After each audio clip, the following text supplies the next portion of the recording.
The stagecoach lurched to a stop outside Ridge Hollow's only inn, its wheels grinding against frozen mud. Nora Langston pressed her palm against the fogged window, watching ice crystals fall like broken glass from a gunmetal sky. After 3 days of bone-rattling travel from Denver, she'd arrived at what the driver had called the edge of nowhere worth mentioning. She gathered her worn leather valise and stepped down into the November cold, her boots sinking into slush. The wind cut through her traveling cloak like a skinning knife, and she pulled it tighter, though it did little good. Ridge Hollow sprawled before her, a collection of weathered buildings huddled against the Wyoming wilderness like cattle before a storm. The driver tossed her trunk down with unnecessary force. "Sure, you want to stop here, Miss Train. Don't come through for another week if you change your mind." "I'm certain," Nora said, though certainty was a luxury she couldn't afford. The letter in her pocket creased soft from reading promised work at the general store. Mrs. Adelaide Hutchins needed help with the books and inventory. It wasn't much, but it was honest work and far from Philadelphia. Far from everything. The driver shrugged and climbed back to his perch. Within moments, the stagecoach disappeared into the gathering dusk, leaving Nora alone on the boardwalk. She lifted her trunk by its leather straps and made her way to the inn's entrance. The Broken Wheel Inn sagged like an old man's shoulders, its painted sign barely readable through years of weather. Warm light spilled from the windows, accompanied by the low murmur of voices and the clink of glass. Nora pushed through the door, grateful for the rush of heat from the pot-bellied stove. The common room fell silent. A dozen pairs of eyes turned her way. Cowboys merchants, working women with tired faces. They took in her city-made dress, the quality of her boots, despite their wear, the way she held herself straight despite exhaustion. An outsider, always an outsider. "Help you." The innkeeper, a broad woman with steel-gray hair, didn't move from behind the bar. "I need a room, just for tonight." Nora set down her trunk and approached the bar. "Tomorrow, I'll be starting work at Hutchins' store." The woman's expression shifted slightly. "Adelaide finally found someone willing to work for her." "Well, that's something." She pulled out a ledger. $1 a night includes supper. Breakfast is extra." Nora counted out the coins carefully. 2 months' savings had brought her this far, but every penny mattered now. The innkeeper watched her count, then pushed a brass key across the scarred wood. "Room 3 up the stairs. Supper's beef stew tonight. Probably be some left if you hurry." Nora nodded her thanks and turned to retrieve her trunk. A man sat at the corner table, broad-shouldered and still as stone. Unlike the others, he hadn't looked up when she entered. He stared into his whiskey glass as if it held answers to questions nobody should ask. Dark hair fell past his collar and his clothes bore the dust of long riding. Their eyes met as she passed. Gray eyes the color of winter storms with shadows that ran deep as mine shafts. He looked at her through her for a heartbeat that stretched too long. Then he turned back to his drink, dismissing her as thoroughly as if she'd never existed. But Nora had seen that look before. It was the look of someone standing at the edge of their own grave, wondering whether to jump or step back. She'd worn it herself 6 months ago when the telegram came about James. She climbed the narrow stairs, each step creaking a complaint. Room 3 was small but clean, with a narrow bed washstand and single window overlooking the main street. Nora set down her belongings and sat on the bed's edge, finally allowing her shoulders to drop. Through the thin floorboards, she heard the inn's life resume laughter, arguments, the scrape of chairs, normal sounds of normal people living normal lives. She opened her valise and pulled out the photograph wrapped in oilcloth. James smiled back at her, forever young, forever gone. Her fiancé for 3 years dead of fever 2 weeks before their wedding. His family had been kind about it. Too kind. They'd offered her a position as companion to James's younger sister, a sweet girl who looked too much like him. Nora had seen her future stretched out in that house, years of polite gratitude, of being the woman who almost joined their family, of watching his sister marry and have children while she grew old in borrowed rooms. So she'd answered an advertisement in the newspaper. Mrs. Hutchins needed someone who could read, write, and figure accounts. The pay was modest, but included a room above the store. It was work. It was escape. It was something. Nora rewrapped the photograph and placed it back in the valise. She wouldn't unpack it again. That part of her life was done. After washing the travel dust from her face and hands, she ventured back downstairs. The stew was indeed beef, though tough as saddle leather served with cornbread that crumbled to dust. She ate at a small table near the kitchen, keeping her eyes on her plate. The other diners had returned to their conversations, the novelty of her arrival already fading. "You the new girl Adelaide hired?" Nora looked up. A woman about her own age stood beside the table, wearing a practical brown dress and an expression of friendly curiosity. Her hands were red from washing, marking her as one of the inn's workers. "Yes, I start tomorrow." "I'm Martha. I help with the rooms here." She glanced around, then leaned closer. "Might want to know Adelaide's particular about things. Real particular. Last girl quit after 2 weeks. "I'm not easily discouraged." Martha smiled. "Good. Town could use someone who stays." She started to leave, then paused. "That man you noticed earlier, the quiet one, that's Colt Merrick. Owns a ranch about 5 miles west. Comes to town maybe once a month for supplies." Her voice dropped. "Lost his wife and boy in a fire 2 winters back. Hasn't been the same since." Nora glanced toward the corner table. Empty now, just a glass with amber dregs. "Why are you telling me this?" Martha shrugged. "Small town.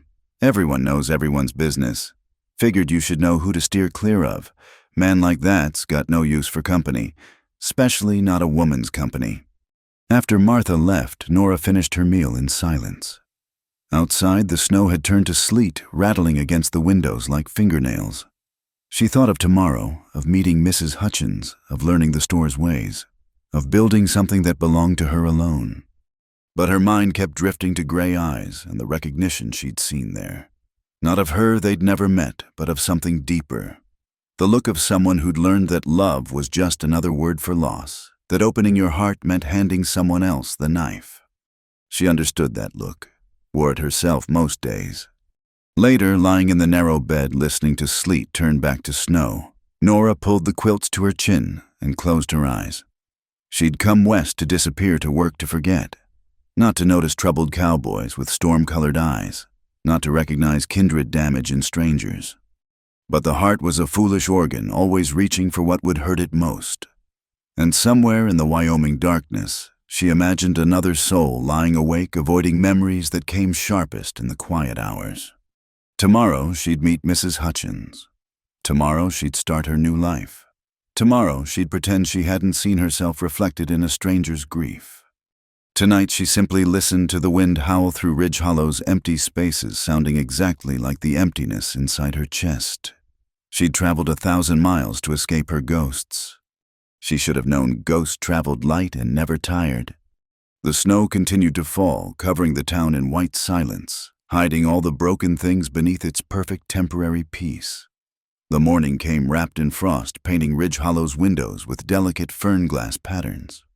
Nora dressed carefully in her most serviceable dress, brown wool that wouldn't show dust, and pinned her dark hair into a practical bun. The mirror above the washstand showed a face that had aged more in 6 months than in the previous 5 years. 29 years old and already wearing widow's shadows, though she'd never been a wife. Hutchins. General store sat on Main Street between the barber shop and the land office, its false front reaching ambitiously toward the sky.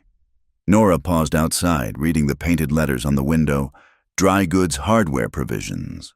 Through the glass, she could see shelves packed with the necessities of frontier life, bolts of fabric, sacks of flower, coils of rope, and countless other items that kept a town alive. The bell above the door announced her arrival with a cheerful jangle that seemed too bright for the dim interior. The store smelled of coffee beans, leather, and linseed oil. Dust motes danced in the single shaft of sunlight that had found its way between the stacked goods. "You're early." Adelaide Hutchins emerged from behind the counter like a ship under full sail, a woman of considerable presence dressed in black bombazine that rustled with disapproval.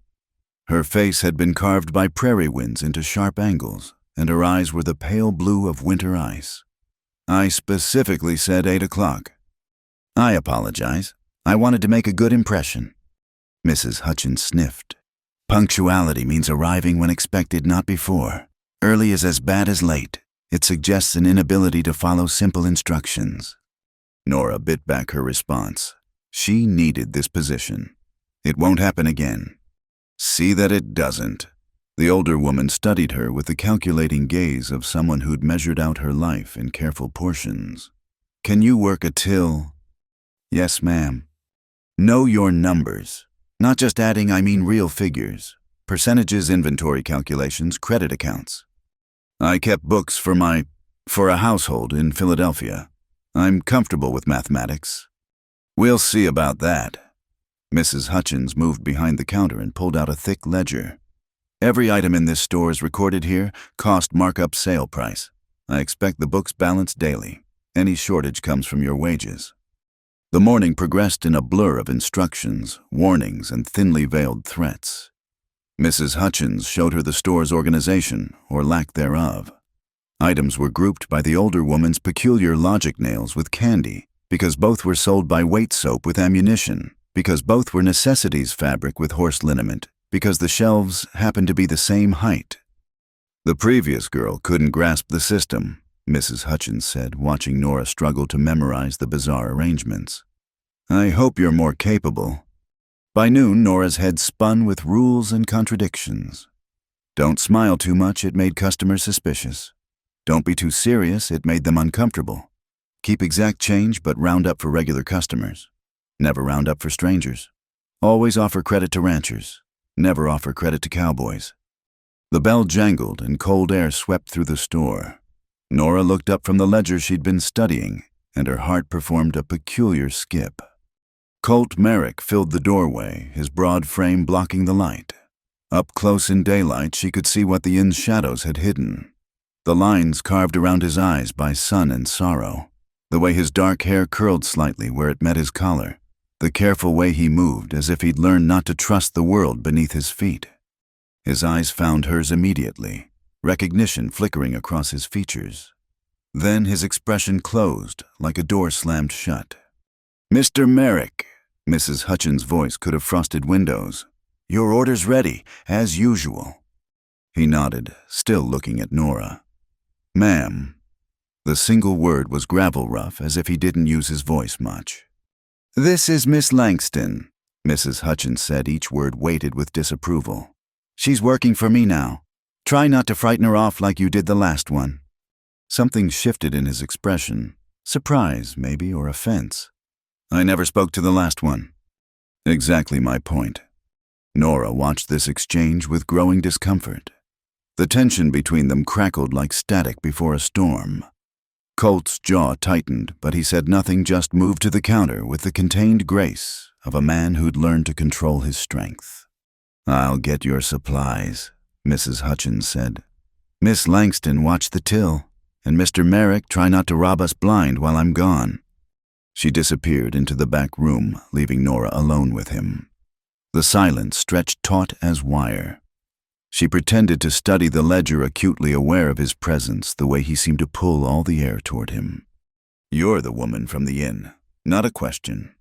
She looked up. Yes. He studied her with those storm-gray eyes, and she had the unsettling feeling he could see through her careful composure to the fractures beneath. Running from something or toward something. The directness of the question stole her prepared politeness. Does it matter? In my experience, folks running towards something have hope in their eyes. Folks running from something. He trailed off, but his meaning was clear.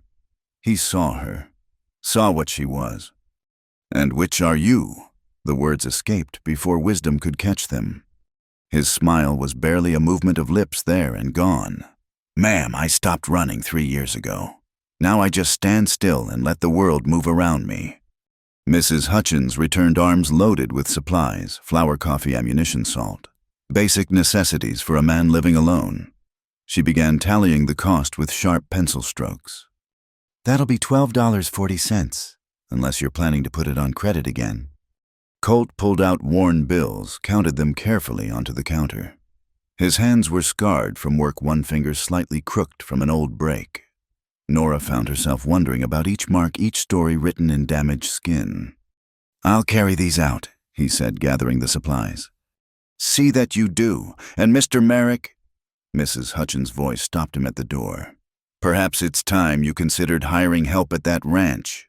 A man alone too long forgets how to be civilized." His shoulders tensed, but he didn't turn. "I manage fine Mrs. Hutchins." "Do you? When's the last time you came to church or attended a town gathering? When's the last time you acted like you belonged to this community, instead of haunting its edges like a ghost?" Now he did turn, and Nora saw something dangerous flash in his eyes. "When this community has something to offer besides judgment and old women's gossip, maybe I'll consider it." He left the bell's cheerful sound, mocking the tension he left behind. Mrs. Hutchins turned to Nora with a satisfied expression. "You see what I mean, man's half wild. Tragedy's no excuse for forgetting basic Christian behavior. His poor wife, well, perhaps it's best not to speak of the dead. Just remember, Miss Langston, some men are beyond saving. Best to keep your distance." Nora nodded, but her thoughts were on Gray Eyes and the way he'd said, "Just stand still." She understood that. The way grief could freeze you in place, make you afraid to move for fear of what might break loose inside. The afternoon brought customers, ranch wives needing fabric cowboys, buying tobacco children clutching pennies for candy. Nora learned the rhythm of small-town commerce, the way purchases were as much about gossip as goods. Everyone wanted to know about the new woman. Where was she from? Did she have family? Was she married? Planning to be? She deflected with pleasant non-answers, keeping her history locked away. But she listened, gathering the threads of Ridge Hollow's stories. Who was feuding with whom? Whose cattle had been lost to wolves? Whose daughter was being courted by an unsuitable young man? And through it all, mentions of Colt Merrick threaded like a dark current. How he'd changed after the fire. How he'd sent away everyone who tried to help. How he lived out there alone with his ghosts and his guilt, refusing comfort, refusing company, refusing life itself. As the sun began its descent toward the mountains, painting Ridge Hollow in shades of amber, and Rose Nora tallied the day's receipts under Mrs. Hutchins's sharp eye. Her fingers were steady on the pen, her mind less so. She kept thinking of broad shoulders and scarred hands of eyes that saw too much and a voice that spoke too little. "You did adequately," Mrs. Hutchins finally pronounced, as if the words cost her. "Be here at 8 tomorrow. Exactly 8. Your room is upstairs, the door at the back. It's small, but it's private and included in your wages." Nora climbed the narrow stairs to find a space barely larger than her in-room, but infinitely more promising. It was hers, earned by her own work. A single window looked out over the rooftops toward the mountains where the last light turned snow to gold. She unpacked her few belongings, hanging her dresses on pegs, placing her books on the narrow shelf. But she didn't unwrap James's photograph. This room, this new life, had no place for old ghosts.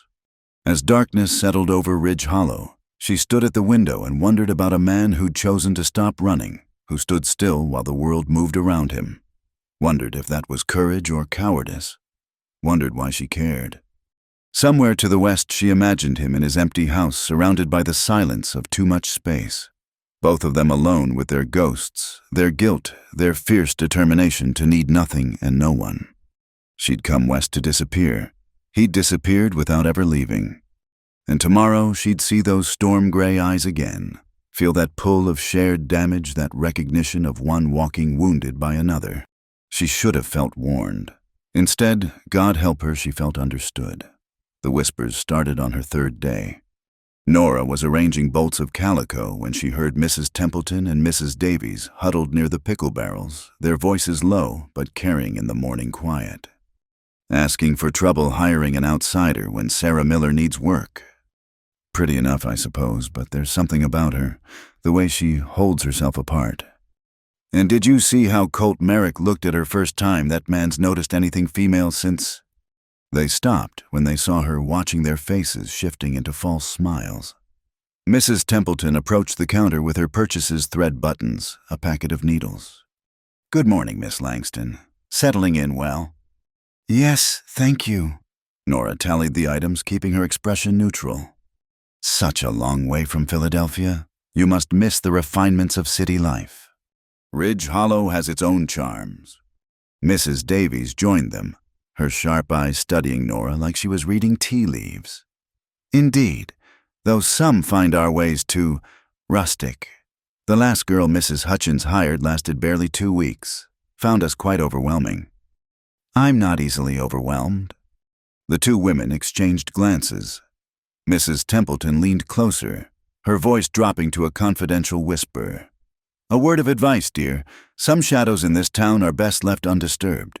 The Merrick Ranch, for instance. Such tragedy there. Fire takes everything so quickly in these parts. How terrible, Nora said carefully. Yes, well, Mrs. Davies's smile was thin as paper. Some say tragedy follows certain people. Best to keep one's distance from such misfortune. They left with their purchases and their warnings, the bell chiming their departure. Nora returned to the calico, but her hands weren't quite steady. She understood the language of small towns, the way gossip was currency and judgment came disguised as concern. But there was something else in their words, a darkness that went beyond ordinary scandal. The morning passed in a parade of customers, each adding their thread to the web of stories. By noon, Nora had learned that Colt Merrick's wife had been called Elizabeth, that she'd been beautiful, and laughing that she'd died trying to save their son from the flames that consumed their cabin. That Colt had been in town buying supplies, had returned to find smoke and ashes and the end of everything good in his life. Course, some say it wasn't entirely an accident, old Samuel Briggs mentioned while purchasing tobacco. Elizabeth Merrick had admirers before she married. One in particular didn't take kindly to being refused. Mr. Briggs, Mrs. Hutchins' voice cut sharp as winter wind. That's quite enough. We don't spread unfounded rumors in this establishment. But the seed was planted. Nora found herself wondering what kind of man would burn down a house with a woman and child inside. What kind of hate that took. What kind of grief it left behind. Late afternoon brought an unexpected rush of cowboys from the surrounding ranches, come to town for supplies before the weather turned worse. The store filled with rough voices and laughter, the smell of leather and trail dust. Nora worked steadily, filling orders, making change, deflecting the bolder attempts at flirtation with polite firmness. She was reaching for a tin of ammunition on a high shelf when a hand appeared above hers, easily grasping the item. She turned to find Colt Merrick standing close enough that she could smell wind and pine on his clothes. "Allow me," he said, placing the tin on the counter. "Thank you." She stepped back, aware of the sudden silence in the store. Every eye was on them. "I didn't hear you come in." "I have that habit." His gray eyes held hers for a moment before sliding away. "I need supplies, the usual order." Mrs. Hutchins materialized like a disapproving specter.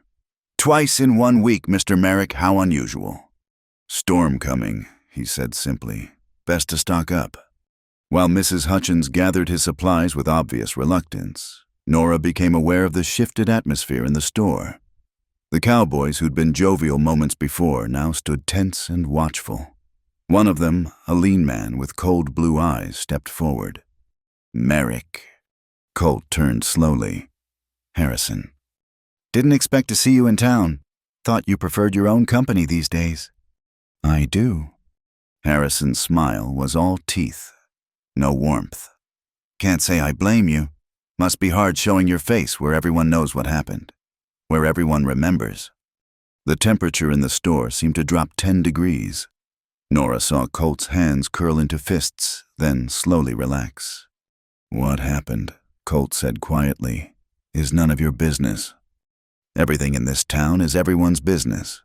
You'd know that if you hadn't hidden yourself away like some..." "Like some what?" Colt's voice was dangerously soft. Harrison's companions shifted nervously, but he pressed on. "Like some guilty man with something to hide." The silence stretched taut as wire. Nora found herself holding her breath, waiting for violence to explode in the small space. But Colt simply smiled, a terrible, empty expression that was worse than rage. "You're right, Harrison. I am guilty. Guilty of not being there. Guilty of surviving. Guilty of 1,000 things you couldn't begin to understand. But what I'm not guilty of is giving a damn what you or anyone else thinks about it." He turned to Mrs. Hutchins. "I'll pick up my supplies later." "You can't just leave," she started. "Watch me." He walked out, leaving silence in his wake. Harrison laughed, but it sounded forced. Well, boys, there goes Ridge Hollow's very own ghost. Man's not right in the head living out there alone. That's enough. Nora heard her own voice sharp with authority she didn't know she possessed. Your purchases are ready, Mr. Harrison. That'll be $4.30. Harrison's eyes narrowed. You're the new girl. Word of advice, don't get mixed up with Merrick. Man's bad luck walking. I'll take my chances with bad luck over bad manners. $4.30, please. The cowboys paid and left their departure subdued. Mrs. Hutchins turned on Nora with fury in her pale eyes. How dare you speak to customers that way? Mr. Harrison is a respected member of this community. Mr. Harrison is a bully who enjoys tormenting a grieving man. Mr. Merrick's grief is 3 years old. It's time he rejoined the living instead of wallowing in self-pity. Is there a time limit on mourning a wife and child? Nora asked quietly.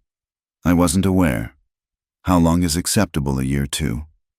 When exactly should someone stop feeling the loss of everything they loved? Mrs. Hutchins' face went white, then red. You forget yourself, Miss Langston.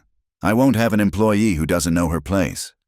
My place is behind this counter serving customers with respect and dignity. All customers. If that's not acceptable, then perhaps you should find someone else. They stared at each other, locked in silent battle. Finally, Mrs. Hutchins looked away. See that it doesn't happen again. And Miss Langston, you'd do well to remember that bleeding hearts don't last long in Wyoming. This territory has no patience for softness. The rest of the day passed in Arctic silence. Nora worked mechanically, her mind elsewhere. She thought of Colt's face when Harrison confronted him, the resignation of a man who'd heard every accusation, weathered every cruel word, and decided he deserved them all. As closing time approached, she heard the bell chime softly. Martha from the inn slipped inside, glancing nervously at Mrs. Hutchins, who was occupied with the cash box. Heard what you did, Martha whispered. Standing up to Jack Harrison, that took courage. Or foolishness. Maybe both, Martha smiled. But Colt Merrick could use a friend in this town even if he'd never admit it. Just be careful. Harrison's not the forgiving type, and he's had his eye on the Merrick ranch for years. Some say he's the one who... She stopped, shaking her head. Never mind. Town gossip. But watch yourself. After Martha left and Mrs. Hutchins retired upstairs, Nora locked the store and climbed to her small room. She stood at the window watching snow begin to fall, the storm Colt had predicted. Somewhere out there, he was alone in his ranch house, surrounded by 5 miles of empty land and 3 years of ghosts. She thought of his scarred hands, his storm-gray eyes, the way he'd said guilty of surviving like it was the worst crime of all. She understood that guilt, the weight of being the one who lived when someone else didn't. The constant question, why them and not me? You shouldn't stay here, she whispered to herself, echoing every warning she'd heard. This town with its sharp edges and old secrets, this position under Mrs. Hutchins's bitter rule, this dangerous sympathy for a damaged man.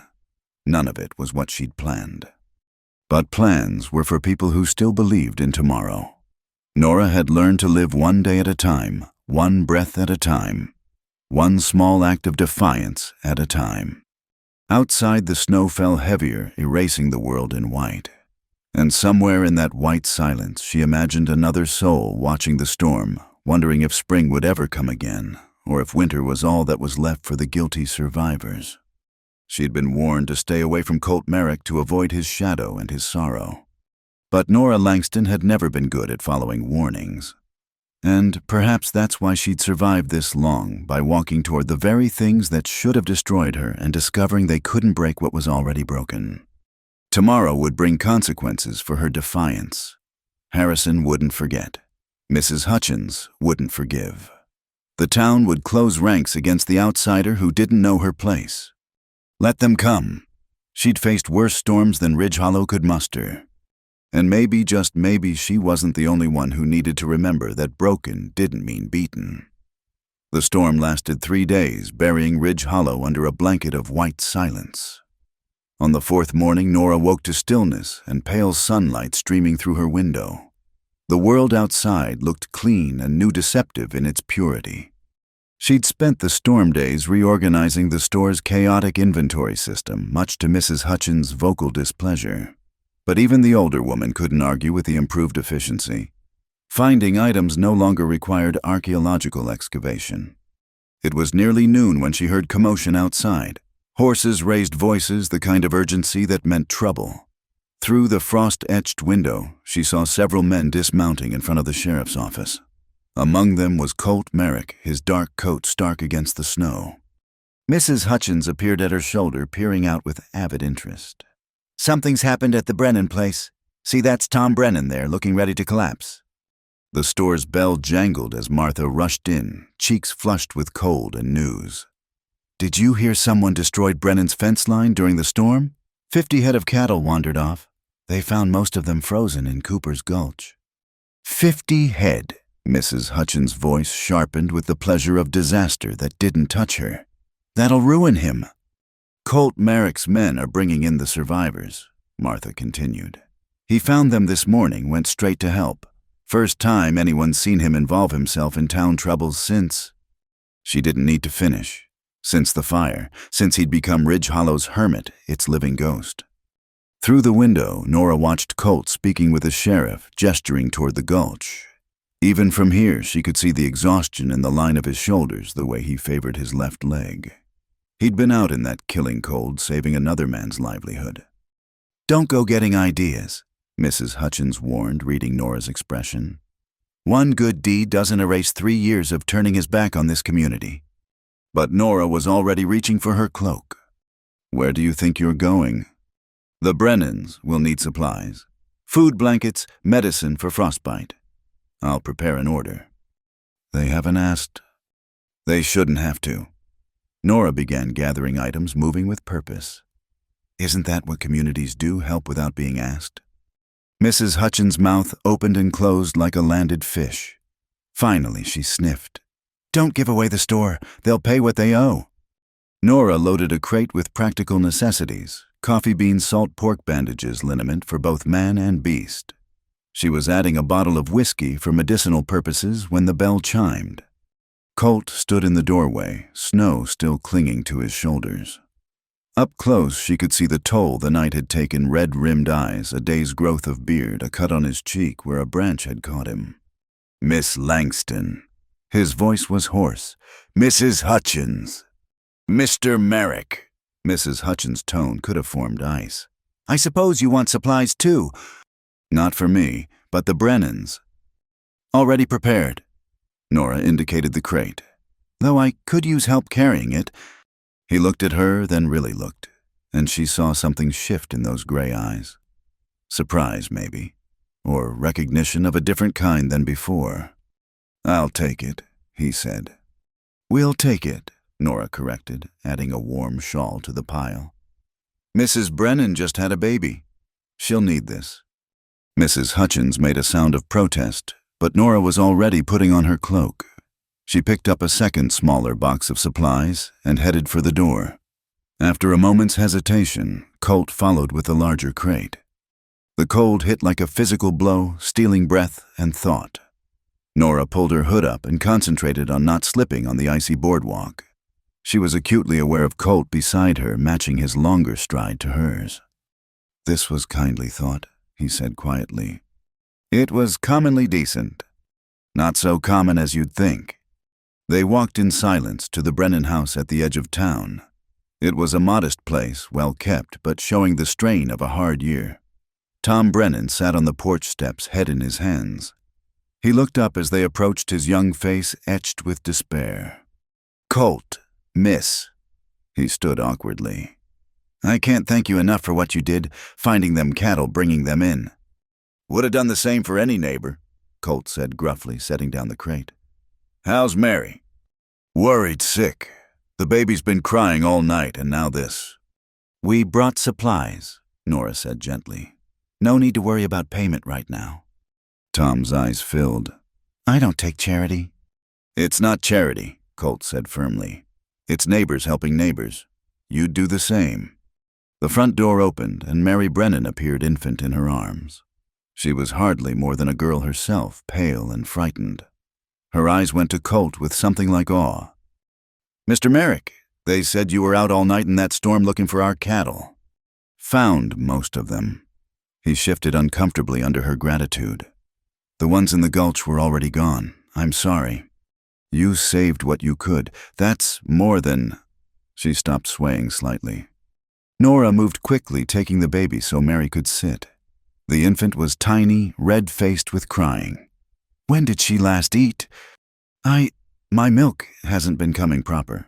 And with the storm, we couldn't get to town for cow's milk. Nora looked at the exhausted young mother, the desperate father, the failing farm. This was the harsh reality of frontier life, one disaster away from ruin. I'll be back, she said, handing the baby to Colt without thinking. He took the infant automatically, then looked down at the tiny bundle with an expression of such raw pain that Nora's heart clenched. She hurried back to the store, ignoring Mrs. Hutchins' demands for explanation. In the back room, she found what she needed: canned milk, clean bottles, soft flannel for diapers. She added peppermint tea for Mary, known to help with milk production, and grabbed a pound of sugar for energy. When she returned, she found a scene that stopped her in the doorway. Colt sat on the porch steps, the baby cradled in his large hands. He was humming softly, almost inaudibly, and the infant had stopped crying. Tom and Mary watched with wonder, as if witnessing a miracle. She has a gift, Mary whispered. Elizabeth always said he did with the little ones. The mention of his dead wife should have shattered the moment. Instead, Colt simply nodded and continued his barely there song. When he saw Nora, he carefully transferred the baby to her arms. Thank you, he said simply, but his eyes said more. Thank you for trusting me. Thank you for not being afraid. Thank you for seeing me as something more than Ridge Hollow's tragedy. Nora showed Mary how to prepare the canned milk, left instructions for the tea, and promised to check on them tomorrow. As she and Colt walked back to the store, the silence between them felt different. Warmer somehow, less guarded. You were good with her, Nora said. The baby. I had a son. The words came out cracked, as if he hadn't spoken them in 3 years. Samuel. He was 2 when... I'm sorry. He stopped walking, turned to face her. Why aren't you afraid of me? Should I be?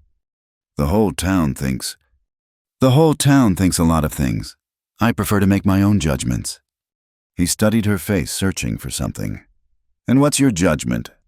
Nora met his gaze steadily.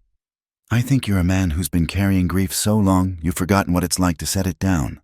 I think you saved 50 cattle in a killing storm because helping others is the only way you can forgive yourself for surviving. And I think you've been alone so long you've started believing you deserve it. His breath came out in a white plume. You don't know me. No, she agreed. But I know guilt. I know what it's like to wake up and wonder why you're still breathing when someone else isn't. I know the weight of trying to be good enough to justify surviving. Who did you lose? My fiancé, James. Fever took him 2 weeks before our wedding. The words came easier than she'd expected. His family wanted me to stay, be a permanent memorial to what might have been. I ran instead, came here. To Ridge Hollow. His tone suggested she might have made better choices. To somewhere I could be useful. Somewhere I could work hard enough to sleep without dreams. They stood there in the snow-bright street, 2 damaged souls, recognizing their reflection in each other. Finally, Colt nodded toward the store. You'll freeze if you stand still much longer. They walked back in companionable silence. At the store's entrance, Colt paused. I have a mare about to foal. Difficult birth coming her first. I could use an extra pair of hands if you're not opposed to hard work. When? Few days, maybe a week. I'd pay fair wages. I'll think about it. He touched the brim of his hat and turned to go, then stopped. Miss Langston, what you did today for the Brennans, that was more than commonly decent. That was rare. He was gone before she could respond, walking back to collect his horse, his figure dark against all that merciless white. Nora stood in the doorway until the cold drove her inside, where Mrs. Hutchins waited with compressed lips and glittering eyes. You're making a mistake, the older woman said. Getting involved with that man with his troubles, this town has long memories. Then maybe it's time for some new stories. Girl, you don't know what you're playing with. The fire that killed Elizabeth Merrick, there's more to that story than grief and accident. More than you want to know. But Nora was tired of warnings, tired of whispers, tired of everyone telling her to be afraid. She'd come west to escape the careful sympathy of people who saw her as a tragedy. She wouldn't let Ridge Hollow turn her into one. "I'll work where I choose with whom I choose," she said firmly. "My own time is my own business." Mrs. Hutchins' smile was sharp as glass. "We'll see about that, Miss Langston. We'll see how long that Philadelphia pride lasts when winter really sets its teeth." But Nora was already thinking of a mare in foal of strong hands, gentle with a crying baby of a man who'd spent a killing night saving cattle that weren't his. Thinking of guilt and grace and the possibility that maybe, just maybe, two broken people might help each other remember how to be whole. Outside, new snow began to fall, covering Colt's departing tracks. But Nora knew the path to the Merrick Ranch now. Knew that when the mare's time came, she'd take that westward road despite all warnings. Because sometimes the only way through grief was to walk straight into someone else's pain and discover you weren't as alone as you thought. "I'll just sleep where you breathe," she whispered to the falling snow, remembering an old poem about love and proximity and the comfort of another's presence. She hadn't thought of those words in years. But then she hadn't had reason to. Until now. The days after the storm settled into a rhythm of careful distances. Colt came to town twice that week, once for supplies, once to check on the Brennans. Each time he and Nora exchanged only the necessary words, but something lived in the spaces between their silence. An awareness sharp as winter air. She found herself watching for him, without meaning to. The way he moved through the store with deliberate care, never touching anything he didn't intend to buy. The way his eyes softened when Mary Brennan brought the baby to show him how well she was thriving on the canned milk. The way he sometimes paused at the counter as if he wanted to say something more. Then thought better of it. Mrs. Hutchins watched too, her disapproval gathering like storm clouds. "You're distracted," she announced Friday afternoon after Nora had given incorrect change twice. "Mooning after that man like a silly girl." "I'm tired," Nora corrected. "It's been a long week." The older woman's eyes narrowed. "Martha tells me you've been asking about the Merrick Ranch, about the fire." Nora kept her voice steady. "People talk. I listen." Some stories are better left buried with the dead. Elizabeth Merrick was my cousin's daughter. I knew her from the cradle. Sweet girl, too sweet for her own good. She could have married Harrison. He courted her properly for 2 years. Instead, she chose Colt Merrick after knowing him barely 3 months. She chose love over convenience. Mrs. Hutchins snorted. "Love! Look where love got her. Dead at 25, her baby with her. And for what, a man who couldn't even protect them." He wasn't there. Exactly, he wasn't there. Off in town while his family burned. The older woman's voice dropped. "Some say the lamp was knocked over. Some say the chimney caught. But I'll tell you what, I think that fire was set deliberate. Someone wanted Elizabeth Merrick dead, and they didn't care if the baby died with her." Nora's hand stilled on the ledger. "That's a serious accusation. It's a serious world. And now he lives out there alone, won't let anyone close, won't sell the land despite good offers. What kind of man stays where his family died unless he's punishing himself, unless he knows more than he says? Or unless he loved them too much to leave the last place they lived?" Mrs. Hutchins' laugh was bitter as lie. "You're a romantic fool, Miss Langston. This territory eats romantic fools for breakfast." That night, Nora lay wakeful thinking about fire and loss and the weight of surviving. She'd believed James's death was random cruelty fever that took him but spared her. But what if someone had deliberately set fire to a cabin with a woman and child inside? What kind of evil was that? Saturday dawned crystal clear and sharp enough to cut. Nora was reconciling accounts when young Pete Sanders burst through the door. "Miss Nora, Mr. Merrick sent me. Says that Mare's in trouble and can you come? He'll pay $2 for the help." Mrs. Hutchins rose like an avenging angel. "Absolutely not. I forbid it."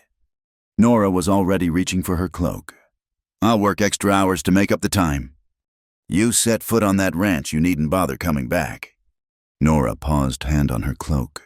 She looked at the bitter woman who'd given her work when she needed it, who'd also spent weeks trying to crush every spark of life from her. Then I'll collect my wages through yesterday. Mrs. Hutchins' face went white.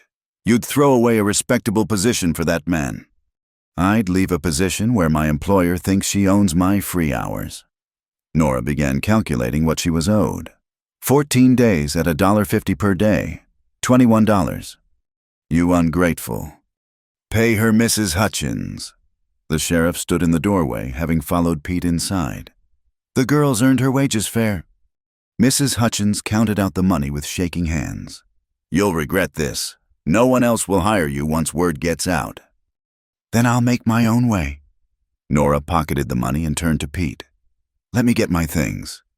She packed quickly her few dresses, her books, James's photograph still wrapped in oilcloth. Everything she owned fit in the same valise she'd arrived with. She paused at the window looking out at Ridge Hollow's main street. 6 weeks she'd been here, 6 weeks of careful existence, of measured days. Now she was leaving that safety for something unknown, following a damaged man to an isolated ranch because a mare needed help, and because when Colt Merrick looked at her, she felt seen in a way that terrified and thrilled her. Pete had brought an extra horse, a gentle bay mare. Nora mounted carefully. It had been months since she'd ridden, not since before James died. The familiar rhythm came back slowly as they made their way out of town. The road to the Merrick Ranch wound through stands of pine and open meadows glazed with snow. 5 miles had sounded like nothing in the abstract. On horseback in Wyoming winter, it felt like crossing into another world. Mr. Merrick's been up all night with that mare, Pete chattered as they rode. She's his best, brought her all the way from Kentucky as a yearling. He sets real store by her. Pete, Nora asked carefully, were you here when the fire happened? The boy's cheerful face sobered. Yes'm. Terrible thing. I was the one who saw the smoke, rode out to tell Mr. Merrick. Never seen a man ride so hard. But it was too late. Nothing left but char and sorrow. People say things about how it started. People say lots of things. Pete's young voice held unexpected wisdom. But I'll tell you what I know. Mr. Merrick loved his wife fierce. Loved that baby boy like breathing. Whatever happened, it weren't his doing. Man's been dead inside since that day. First time I seen him show interest in anything was when he asked after you. They crested a rise, and the Merrick Ranch spread before them. Nora's breath caught. She'd expected desolation to match the man. Instead, she saw careful order, well-maintained fences, a solid barn horses in the paddock, and set apart like a wound the blackened foundation stones of what had been the house. Colt had built a small cabin nearby, barely more than a shelter. Smoke rose from its chimney, the only sign of life. Barn's this way, Pete said, leading her past the ruins. The barn was warm and smelled of hay and horse and honest work. In the far stall, Colt knelt beside a beautiful chestnut mare. His shirt was soaked with sweat despite the cold, his face drawn with exhaustion. He looked up as they entered, and relief flickered across his features. You came. You asked. Mrs. Hutchins has my resignation. Nora set down her valise and moved to the stall. What's the situation? Foal's turned wrong. I can't get it right and my hands are too large. He showed her his bloodied knuckles. She's been laboring too long. Nora stripped off her cloak and rolled up her sleeves. The mare lay on her side flanks heaving. Her eyes showed too much white and her breathing was labored. Talk me through it, Nora said, kneeling beside him. For the next hour, they worked together. Colt's voice stayed steady, guiding her hands, teaching her to feel for the foal's position. The mare groaned and thrashed, but Colt held her head, whispering constant comfort. There, Nora breathed. I feel the legs. They're... Wait. She concentrated, trying to understand what her hands told her. Both forelegs folded under. Can you straighten them? I think, yes. Slowly, carefully, she worked to reposition the foal. The mare cried out, and Nora almost pulled back, but Colt's voice kept her steady. You're doing fine. She's strong, just needs help. Finally, impossibly, she felt the foal shift. One foreleg straightened, then the other. Now we wait. Let her do the work. 3 contractions later, the foal slipped free in a rush of fluid and life. Colt quickly cleared its nose and mouth, and the tiny creature sucked in its first breath. "Filly," he said softly, wonder creeping into his exhausted voice. "Perfect little filly." The mare raised her head, whickering softly. Within minutes, she was nosing her baby, and the foal was trying to stand on impossibly long legs. Nora sat back on her heels, overwhelmed. She'd helped bring life into the world. After so much death, so much ending, here was a beginning. "Thank you," Colt said quietly. He was watching the mare and foal with an expression of such naked tenderness that Nora had to look away. "I couldn't have. Thank you." "You'd have managed." "No, I wouldn't." He met her eyes. "I almost gave up. Almost let them both go rather than risk hoping. Then Pete brought you and—" He stopped, seeming to realize he'd said too much. They cleaned up in companionable silence, washing their hands in buckets of water Pete hauled from the well. The foal found her feet nursed, then folded back down to sleep beside her mother. "She needs a name," Colt said. "Hope," Nora suggested without thinking. "For what she represents." Something shifted in his face. "Hope," he repeated. "Yes." Pete made himself scarce, mentioning chores at home. As his horse disappeared over the rise, Nora became aware of being alone with Colt for the first time. Truly alone, miles from anyone. "You quit your position," he said. It wasn't a question. "Mrs. Hutchins and I disagreed on the extent of her authority. Over me. Over my right to make my own choices." He studied her face. "And now I need work and lodging." She lifted her chin. "You mentioned wages for help. I'm good with horses, better with numbers. I can cook, clean, keep books. Your ranch needs tending, and you need help whether you admit it or not. People will talk. People already talk." "Nora." Her name on his lips stopped her breath. "You don't understand. Being here, being associated with me, it'll mark you. This town has decided what I am. They'll paint you with the same brush. Then they'll paint me as someone who judges by actions, not gossip. Who sees a man who saved his neighbor's cattle, who gentle a frightened mare through a difficult birth, who carries grief without letting it make him cruel." She paused. "Unless you don't want me here." He was quiet so long she thought he wouldn't answer. Finally, "That cabin's not fit for— it's barely shelter. 1 room, basic furnishings." "I've lived in worse. The work's hard, isolated." "I'm not afraid of either. And I can't offer—" He stopped, frustrated. "I'm not looking for anything beyond help with the ranch." "Neither am I," Nora said firmly. "I'm looking for honest work and a place to heal. Same as you, I think." He turned to watch the mare and foal, but she saw the moment he decided. His shoulders eased just slightly, as if he'd set down a weight. $1 a day plus board. There's a lean-to off the barn I can fix up for you. It's rough but private. We'll work out the rest as we go." "Agreed." They shook hands, his calloused palm warm against hers. Neither mentioned how their hands lingered a moment longer than necessary. As the sun began its descent toward the mountains, painting the snow pink and gold, Nora stood in the barn doorway and looked out at her new home. The blackened foundation stones still stood like grave markers, but beside them smoke rose from the cabin chimney. Death and life ending and beginning all existing in the same space.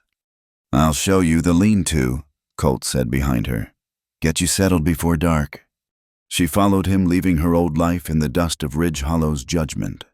Whatever came next, she'd chosen it. Not for love or romance or any of the reasons the town would whisper, but for the simple human need to be useful, to work, to exist near another soul who understood that sometimes survival was the best you could hope for. And maybe, just maybe, that was enough for now. The morning Elias Bourne arrived in Ridge Hollow, the temperature dropped 20 degrees, and the sky turned the color of old pewter. Nora noticed it first from the barn, where she was measuring grain, a fancy carriage on the main road out of place as a peacock in a henhouse. 3 weeks had passed since she'd left Mrs. Hutchins' employ. 3 weeks of hard work and careful distances, of learning the rhythm of ranch life and the deeper rhythm of sharing space with a man who moved through grief like wading through deep water. She'd made the lean-to livable with rag rugs and canvas walls, turning rough shelter into something approaching home. Colt had helped wordlessly fixing the roof and installing a proper stove. They'd developed a routine. She handled the horses, the chickens, the ledgers. He worked the cattle-mended fences, dealt with the endless repairs an isolated ranch demanded. They ate meals together in his sparse cabin conversation, minimal but companionable. Now, watching that carriage roll toward town, unease prickled down her spine. "Storm coming," Colt said behind her. She hadn't heard him approach. He moved quiet as smoke when he chose. "Both kinds from the look of that rig. You know it." "Seen it's like. City carriage, city passenger. No good ever came to Ridge Hollow in a carriage like that." By afternoon, she understood his meaning. Pete Sanders brought word when he delivered supplies from town. "Fancy man at the hotel asking about you, Miss Nora. Says he's Elias born from Philadelphia. Mrs. Hutchins was only too happy to tell him where you'd gone." Nora's hand stilled on the harness she was mending. Beside her, she felt Colt tense. "He say what he wants?" Colt asked, voice carefully neutral. "Claims he's come to bring Miss Nora home. Says they were engaged." Pete's young face scrunched with confusion. "But I thought your intended died, miss." "He did," Nora said quietly. "James died? Elias Bourne is his cousin. We were never engaged." "Well, he's telling it different. Making quite a show at the hotel, talking about family honor and Christian duty." Pete shifted uncomfortably. "Said some things about you working out here, ungentlemanly things."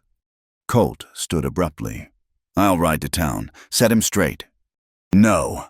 Nora's voice came out sharper than intended. "This is my past. I'll handle it." "Not alone." They stared at each other across the barn's dusty air. In 3 weeks, they'd barely touched accidental brushes of fingers, nothing more. But now Colt's protectiveness hung between them like a physical thing. "I've been handling Elias Bourne for years," she said. "He's James's cousin, but they were nothing alike. Where James was kind, Elias is calculating. He courted me before James, actually. Took the rejection poorly. And now James is gone. And now Elias sees opportunity." She returned to her work with forceful movements.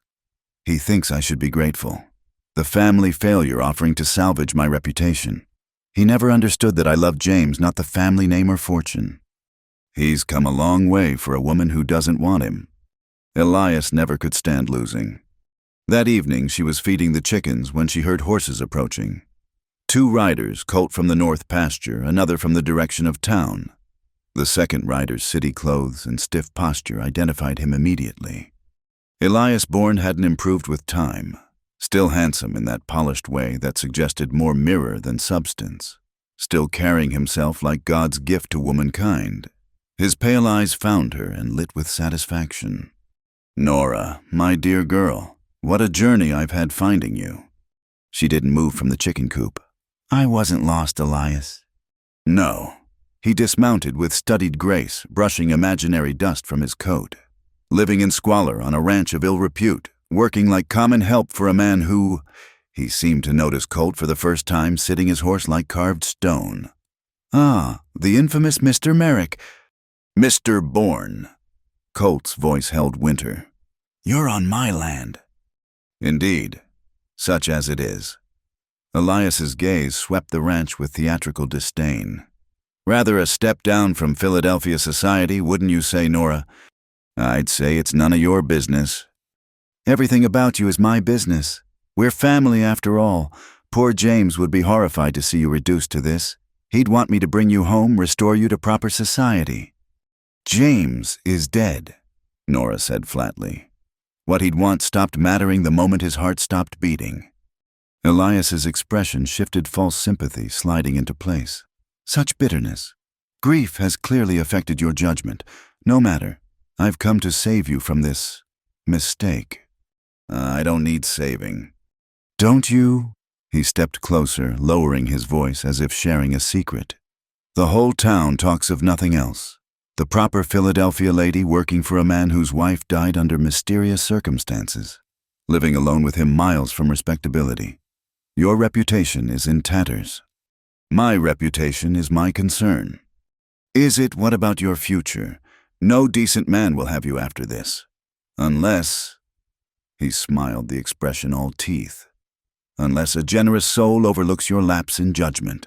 I'm prepared to be that soul, Nora. Marry me and all this unpleasantness disappears. She laughed, actually laughed, and saw rage flicker across his perfect features. I'd rather freeze in a Wyoming winter than warm myself at your hearth, Elias. You always were prideful. It's what led you to choose James over me. His voice hardened. But James is gone, and you're here degrading yourself for coin. How long before you're warming more than this killer's hearth? Or has that already? He never finished. Colt had dismounted and crossed the space between them in 2 strides.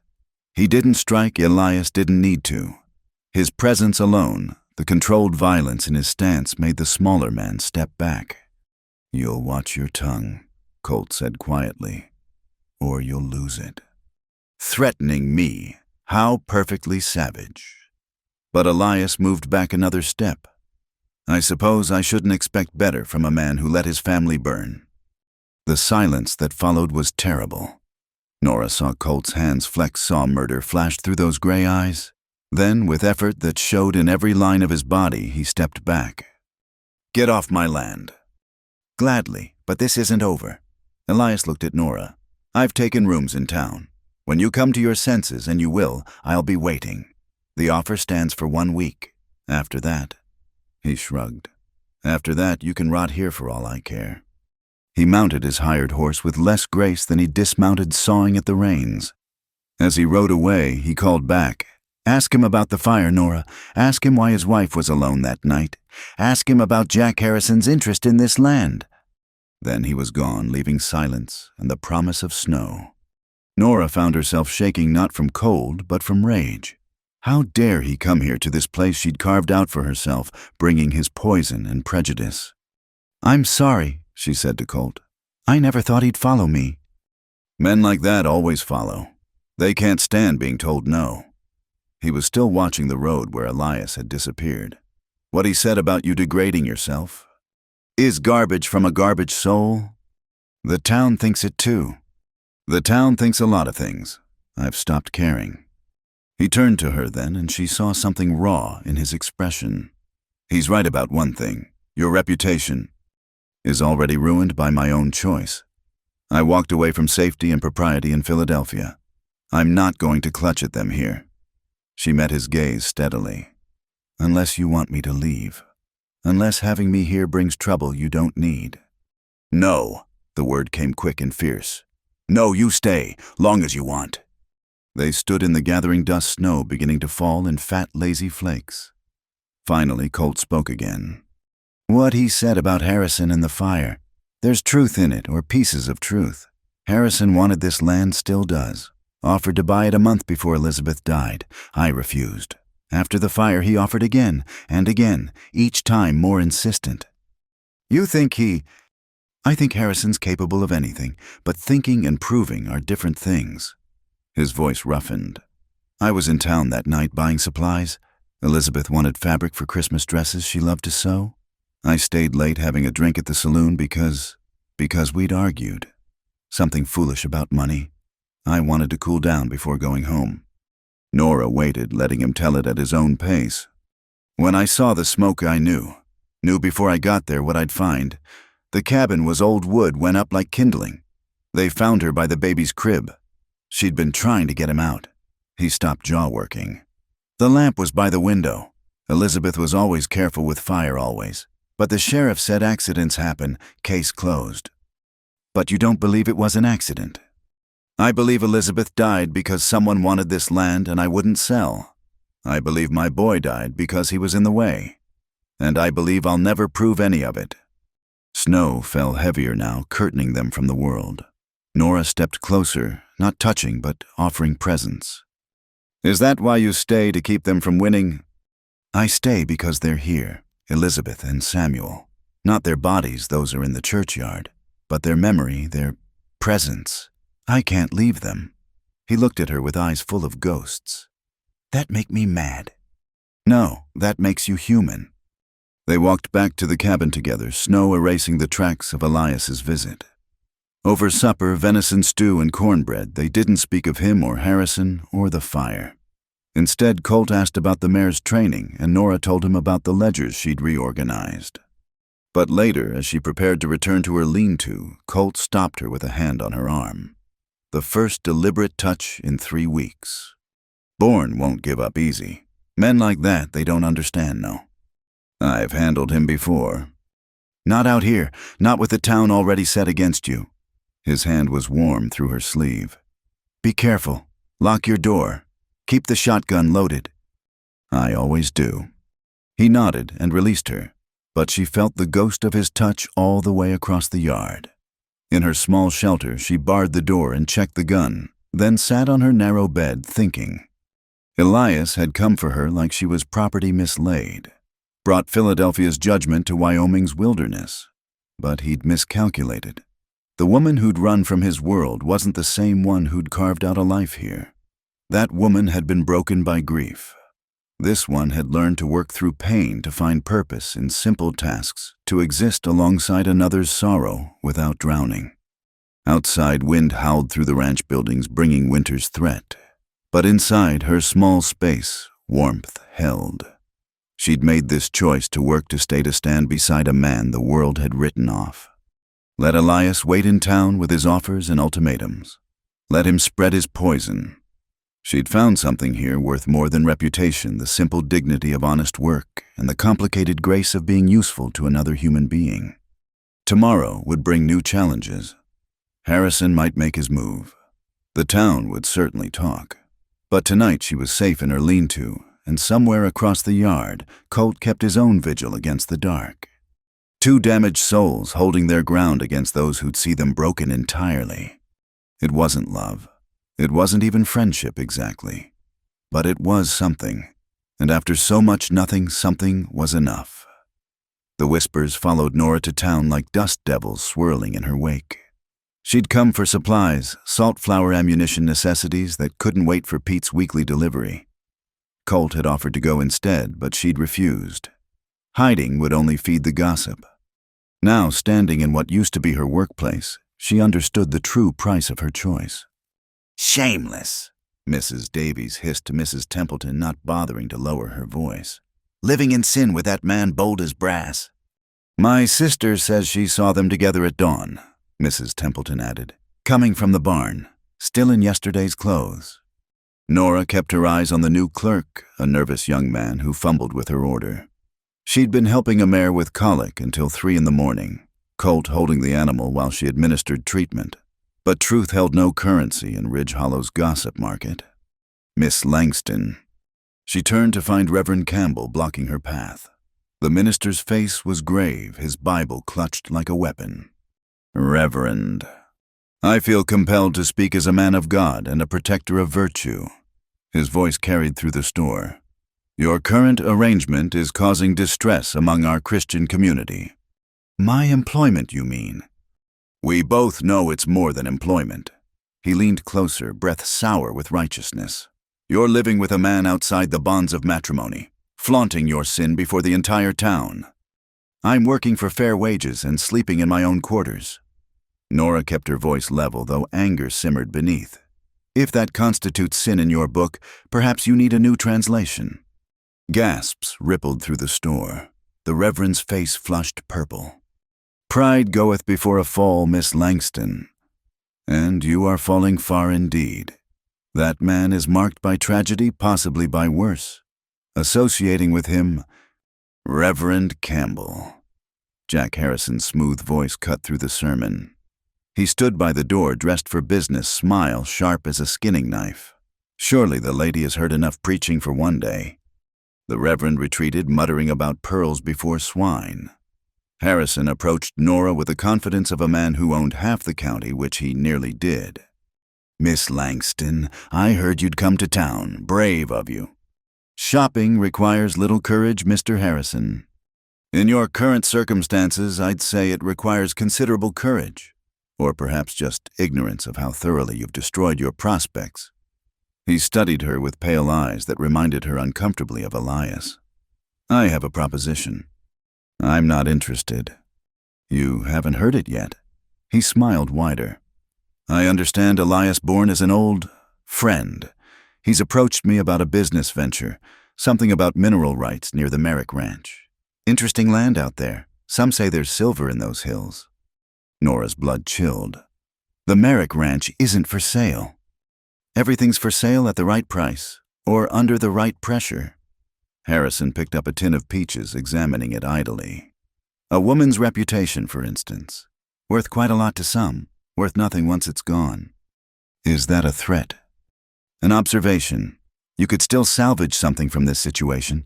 Convince Merrick to sell, take your finder's fee leave with Bourne. Everyone wins. Except Colt. Ah, yes, Colt. Harrison set down the tin with deliberate care. You know Elizabeth used to shop here. Pretty little thing. Had a smile for everyone.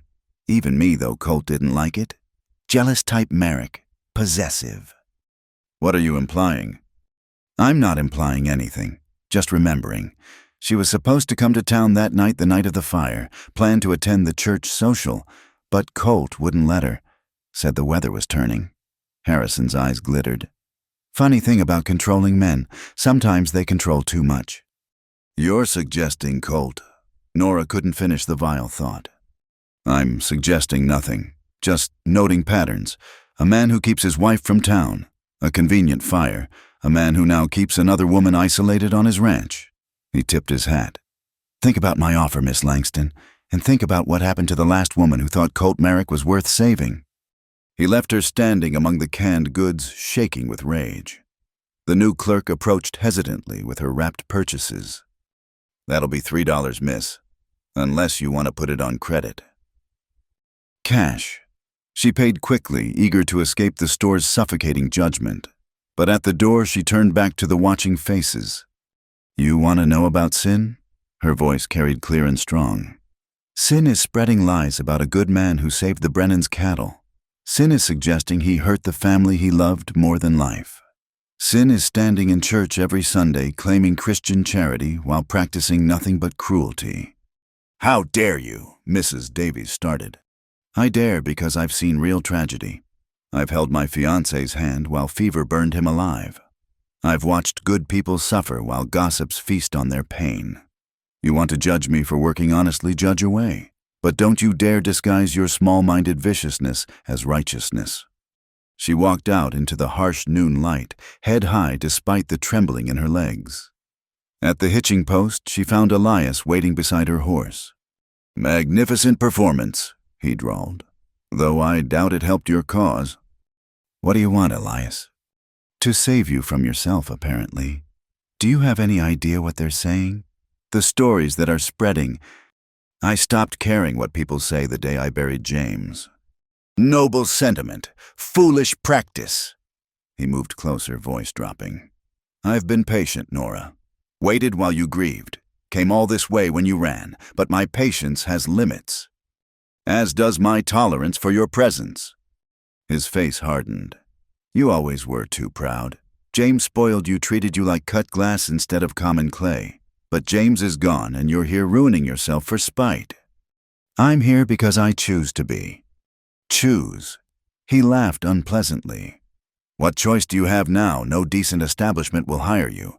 No respectable man will marry you. You've backed yourself into a corner, and I'm your only exit. I'd rather stay in the corner. Would you? He gripped her arm as she tried to mount her horse. What happens when Merrick tires of you, when he decides you're too much trouble? You think he'll keep you around from kindness. Men like that don't know kindness. Ask his wife. She wrenched free. His wife is dead. Exactly. And you're walking the same path, too blind to see it. That ranch is cursed, Nora. That man is cursed. And you're fool enough to think you can change that. I don't want to change anything. I just want to work in peace. Peace. Elias stepped back, something ugly flickering across his features. You'll find no peace there. But when you finally understand that when you're desperate enough to beg for my help, remember this moment. Remember you chose this. He strode away, leaving her to mount alone. As she rode from town, she felt eyes watching from every window. The respectable women of Ridge Hollow secure in their virtue, condemning her for choosing work over charity, independence over subjugation. But as the buildings fell behind and the open range stretched before her, Nora felt the tightness in her chest ease. Let them whisper. Let them judge. She'd stood in Philadelphia's finest parlors and felt more degraded by polite pity than she'd ever felt mucking stalls on Colt's ranch. The sun was beginning its western decline when she saw the rider approaching from the north, Colt coming to meet her.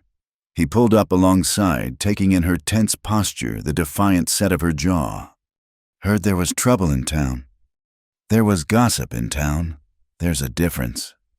Not much of one in a place like Ridge Hollow. He studied her face. Harrison. Among others, he made an offer, suggested I convince you to sell the ranch. And I told him where he could put his suggestions. More or less. Something shifted in Colt's expression, surprise maybe, or a flicker of warmth. That must have gone over well. About as well as my speech to the general store congregation about sin and judgment. Now he almost smiled. You made a speech. I may have expressed some opinions, forcefully. Lord help us, no wonder I saw smoke rising from town. They rode in companionable silence until the ranch came into view. The late sun painted the buildings gold, softening even the burned foundation stones into something almost beautiful. They'll make your life harder now, Colt said quietly. The town, they don't forgive defiance, especially from women. Then I'll match them stubborn for stubborn. Nora. He reined in his horse, waiting until she did the same. What Harrison said, what they're all saying or thinking, you don't have to stay. I've got some money saved. Enough to get you somewhere else, start fresh. Denver maybe, or San Francisco. You trying to run me off? I'm trying to give you choices, real ones, before... He stopped jaw working. Before what? Before you get hurt. Before this place breaks you like it broke. Again he stopped, unable to finish. Like it broke Elizabeth. His face went stark. Don't! I'm not her Colt. I'm not young or innocent or in need of protection. I came here already broken. This place, this work, it's teaching me how to put the pieces back together. Different than before, maybe. Stronger in some places, weaker in others. But mine. He was quiet for so long she thought the conversation was over. Then, Harrison suggested I killed her, didn't he? He suggested many vile things. He's not the only one. Some folks think I set that fire myself. Jealous rage, or maybe I wanted her inheritance. She had money from her grandmother, did you know that? Not much, but enough to make people wonder. I don't wonder. Why? The word came out raw. Why don't you believe it? Nora considered her answer carefully. Because I've seen you with the animals. Gentle even when they're difficult. Patient even when they're afraid. Because you spent all night saving another man's cattle. Because when you held the Brennan baby, your hands shook like you were holding spun glass. She met his eyes. A man who could burn his own child isn't capable of such tenderness. He turned away, but not before she saw the glitter of moisture in his eyes. They rode the rest of the way in silence, but it was a different silence than before. Fuller, somehow. Weighted with things said and unsaid.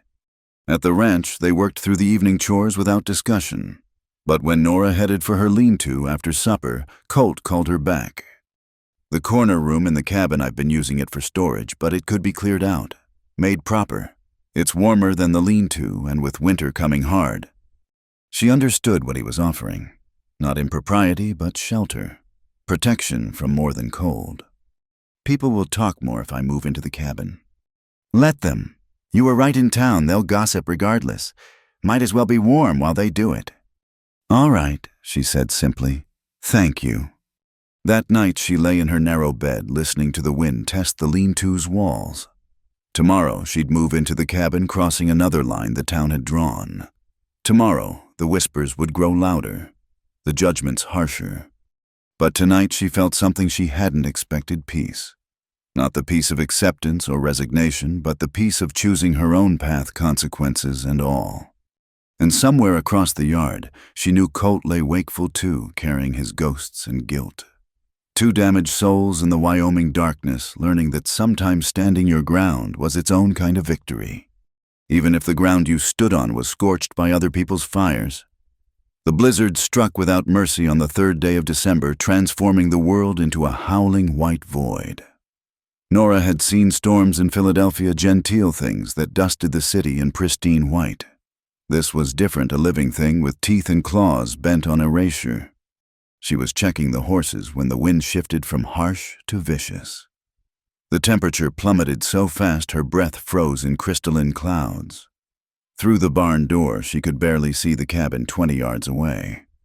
"Storms worse than predicted," Colt said, appearing beside her. Ice already crusted his eyebrows. "Need to get the stock secured." They worked without words, driving horses into stalls, checking water troughs that threatened to freeze solid. The cattle in the near pasture would have to fend for themselves. Attempting to reach them now would be suicide. "The chickens," Nora said, having to shout over the wind. "Leave them. Too dangerous."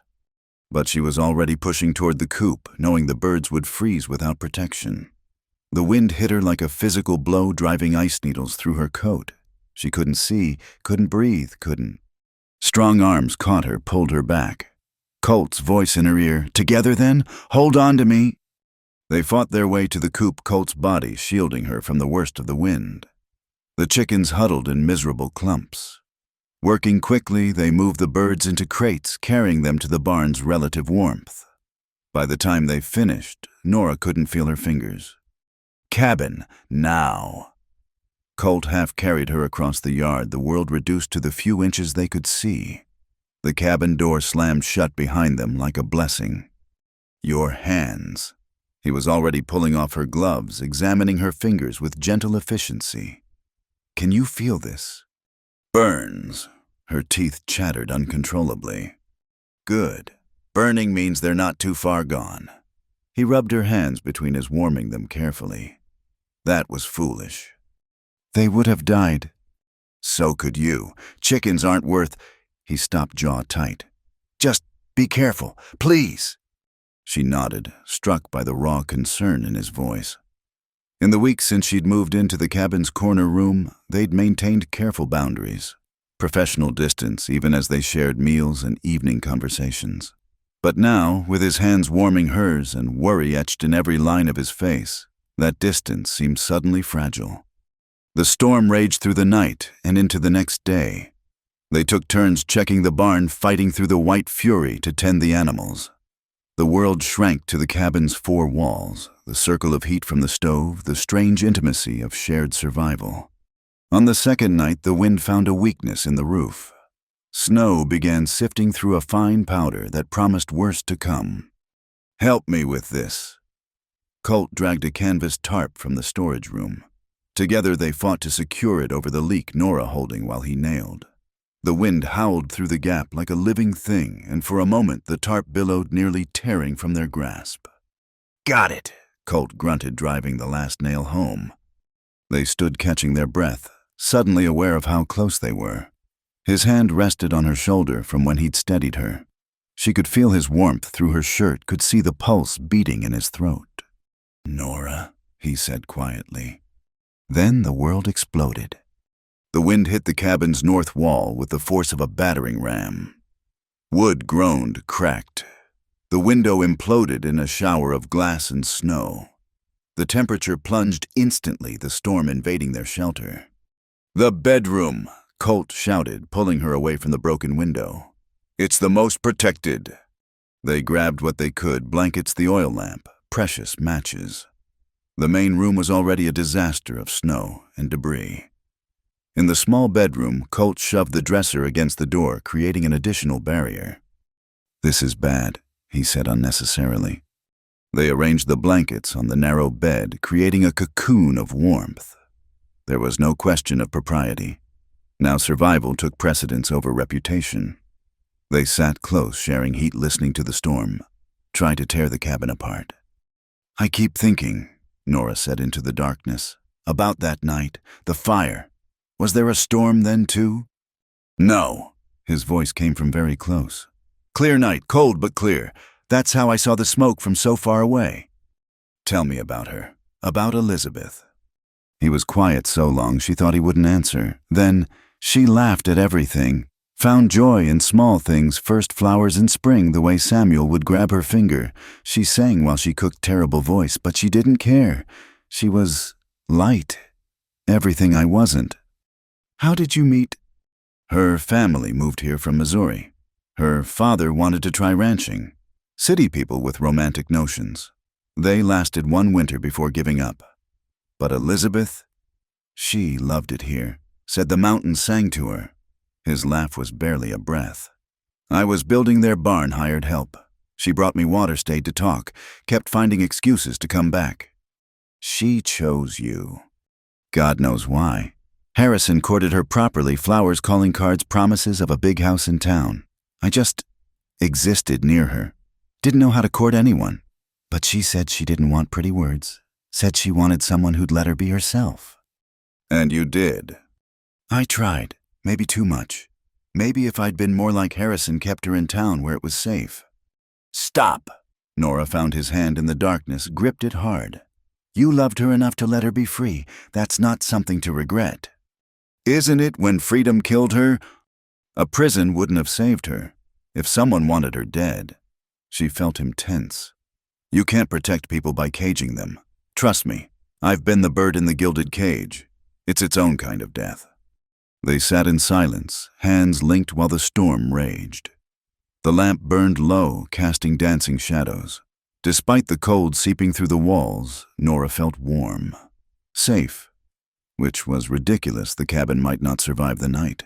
But something about Colt's solid presence, the way he'd fought to save even chickens, the grief in his voice when he spoke of Elizabeth. I thought I'd die too, he said suddenly. After. Thought grief would stop my heart, or I'd just forget to breathe one day. But I kept waking up. Kept having to feed the horses, mend the fences. The ranch didn't care I was broken. It needed tending. So you tended it. And hated every sunrise for months. Hated the birds for singing, the grass for growing. Hated everything that dared continue when they couldn't. His thumb moved against her palm, perhaps unconsciously. Then you showed up. City woman with sad eyes and stubborn chin. Defending me to Harrison without even knowing me. I knew enough. Did you? Or were you just recognizing another walking wounded? Maybe both. The wind screamed, shaking the cabin. Somewhere, wood splintered. Colt pulled her closer purely for warmth, surely. But she felt his heart beating against her shoulder, too fast for calm. If we don't make it through this, she said. We will. But if we don't, I want you to know. These weeks here, they've meant something. The work, the quiet, the way you never asked me to be anything but what I am. After James died, I thought I'd never want to be anywhere again. Just exist until I stopped. But this place, it gave me reasons to keep going. Nora, I'm not asking for anything. I know you can't, that you still love her. I just wanted you to know. That you helped me remember how to be useful. How to matter. He turned toward her in the darkness, and she could feel his breath against her face. You think you don't matter? You stood up to the whole town for me. You birth foals and save chickens and make this empty cabin feel less empty. You think that doesn't matter? Colt. I do still love her. Part of me always will. But Nora, these past weeks. His voice roughened. I catch myself looking for you in the mornings, listening for your voice. Thinking about things I want to tell you, and then I feel guilty because you're alive, she finished. And they're not, and anything good feels like betrayal. Yes. She lifted their joined hands, pressed her lips to his scarred knuckles, felt him shudder. Being alive isn't a betrayal. Finding moments of peace isn't dishonoring the dead. If I died tomorrow, I wouldn't want you to stop living. I'd want you to remember me, yes, but not be destroyed by it. How do you know? Because that's what love is. Wanting the other person whole even if you can't be there to see it. The wind paused like the world holding its breath. In that sudden quiet, Colt cupped her face with his free hand. If something happens, he said roughly. If this storm, I need you to know. You're not just useful, Nora. You're necessary. You made me remember that broken doesn't mean worthless. She couldn't answer through the tightness in her throat. So she just held on two damaged souls in the darkness, waiting to see if morning would come. Somewhere in the hours that followed, exhaustion took them. She woke to gray light and impossible quiet. Colt's arm was around her, her head on his shoulder. Purely practical, she told herself. Shared warmth, nothing more. But the way he looked at her when he woke, wonder and terror and something that might have been hope, suggested otherwise. Storms passed, he said unnecessarily. They emerged to find a world transformed. Snow drifted to the cabin's eaves. The chicken coop was gone, scattered to splinters. Half the barn roof had collapsed. But they were alive. The horses were alive. Most of the chickens improbably had survived in their barn refuge. Standing in the wreckage surveying the damage, Nora felt Colt's hand find hers again. "We made it," she said. "We did," he squeezed gently. "Together." The word hung between them, weighted with new meaning. They had work-ahead repairs, rebuilding, explaining to the town why she'd survived the storm in his bedroom. But for this moment, in the crystal morning after catastrophe, they stood hand in hand among the ruins and chose to call it not disaster, but beginning. Because sometimes that's what love looked like, not pretty words or grand gestures, but two people refusing to let go in the darkness, holding tight until the storm passed. Whatever came next, they'd face it the same way. Together. The letter came on a Tuesday, carried by Pete Sanders, along with news that would change everything. "Sheriff's been by the hotel," Pete said, dismounting with unusual gravity. "That Mr. Bourne's been talking, making accusations about missing survey documents, something about mineral rights. Says he has proof the Merrick Ranch sits on a silver vein." Nora's hand stilled on the harness she was mending. Across the yard, Colt straightened from the fence post he'd been setting. "What kind of proof?" Colt's voice carried that dangerous quiet she'd learned to recognize. "Papers. Old surveys from before." Pete swallowed. "From before the fire. Says he bought them from someone who knew the land's true value. Someone who'd tried to buy it legal-like but got refused. Harrison." The name hung unspoken in the cold morning air. Colt took the letter Pete offered, his face darkening as he read. Without a word, he handed it to Nora. It was from a law firm in Cheyenne.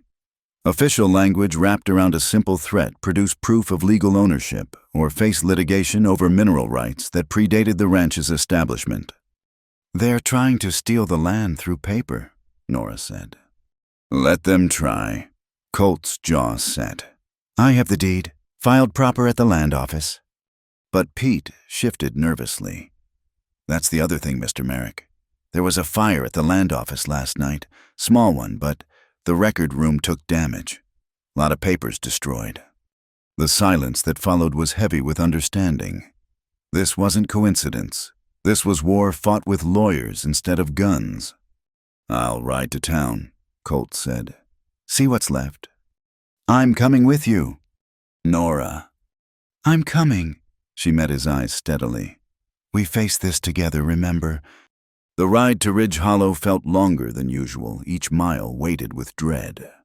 The town, when they reached it, buzzed with unusual activity. People clustered on corners, whispering behind hands. Several turned to stare as they passed. At the land office, the damage was surgical in its precision. The main building stood intact, but the record room was a blackened shell.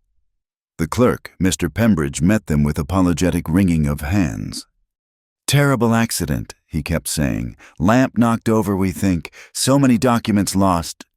"Including mine?" Colt asked. Pembridge's eyes darted away. "I'm afraid so. The whole section from 1870 to 1874, your original filing would have been 1,872 inches," Colt finished. "How convenient. Now see here, I resent the implication." "Resent all you like." Colt turned away. "I know what I know." Outside, they nearly collided with Elias Bourne, resplendent in a new suit that screamed success. Harrison flanked him along with a thin man clutching a leather portfolio. "Mr. Merrick." Elias's smile was pure satisfaction. "Heard about the unfortunate fire, such a loss of historical documents." "Not all of them," the thin man said, producing papers with a flourish. "Mr. Bourne has retained me to present these surviving surveys, which clearly show that you're a lying snake." Nora stepped forward, fury overcoming caution. How much did you pay to have those forged? Careful, Miss Langston. Harrison's voice held warning.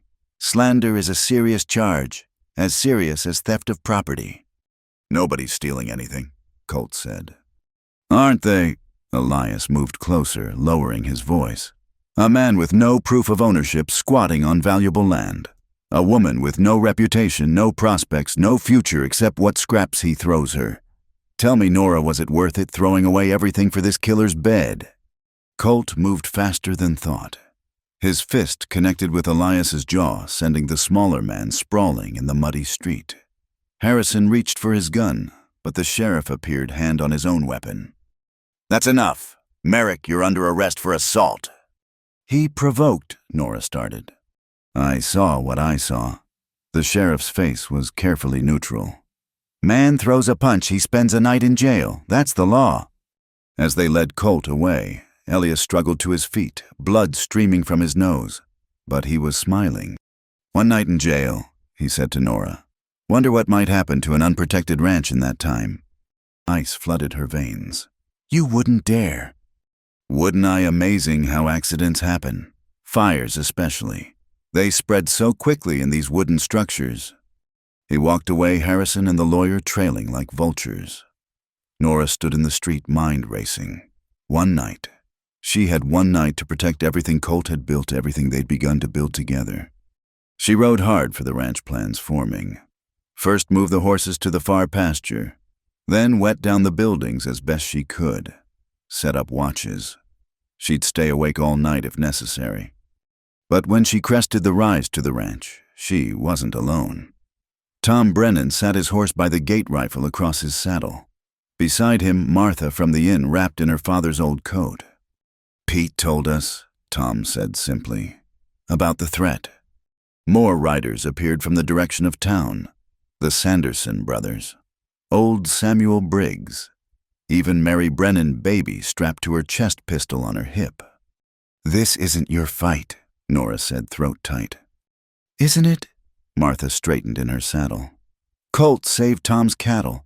You helped birth Mary's baby when Doc was too drunk to ride. You think we forgot? By sunset, a small army had gathered. Ranchers who'd kept their distance from Colt for 3 years. Townspeople who'd whispered about Nora. All here now when it mattered. They set up a perimeter, riders circling the property. Others helped Nora soak the buildings, haul water, create fire breaks. As darkness fell, lanterns blazed from every corner, denying shadows their power. Why? Nora asked Mary as they worked side by side. The town's been against us from the start. The town's been afraid, Mary corrected. Afraid of being associated with tragedy, afraid of Harrison and his money, but fear's got limits. What they're trying to do to Colt using law and fire and lies, that's beyond the pale. Even for Ridge Hollow. Near midnight, riders approached from the east. Nora tensed, but Tom called out, It's the sheriff, and he's got Colt. They rode in slowly. The sheriff looked older, tired. Colt's face was unreadable in the lamplight. Seems Judge Morrison took exception to the timing of that land office fire, the sheriff said, and to certain parties trying to file claims on property while its owner sat in jail, released Mr. Merrick on his own recognizance. And Bourne, someone asked. Gone, lit out an hour ago with Harrison and that lawyer. Seems they didn't expect the whole town to take sides. As the crowd dispersed, offering quiet words of support, Colt stood looking at his protected ranch with something like wonder. They came, he said simply. They came, Nora agreed. Turns out you matter more than you thought. He turned to her then, and in his eyes she saw 3 years of walls beginning to crumble. I couldn't have held it without you, without what you started, making me remember how to be part of something again. We're not done, she warned. Bourne and Harrison will be back. The legal challenges will fail. For the first time since she'd known him, Colt smiled fully. Because I've got something they didn't count on. What's that? Elizabeth's letters, in the bank in Cheyenne. She wrote her sister every week, mentioned the ranch boundaries, the creek markers, everything. Dated witnessed letters that prove my claim predates any mineral survey. Why didn't you? I couldn't, his voice roughened. Reading them using her words for legal documents, it felt like betrayal. But tonight, seeing everyone here, seeing you ready to fight alone if necessary. He took her hands. She'd want the ranch saved. She'd want life to go on. They stood in the lamp-lit yard while the last of their defenders rode away. The night air was sharp with frost and the promise of snow. But for once, the coming cold didn't feel like threat. It felt like cleansing. "What now?" Nora asked. "Now we rebuild the coop, fix the barn roof, file those letters with a judge who hasn't been bought." He paused. "And figure out what this is.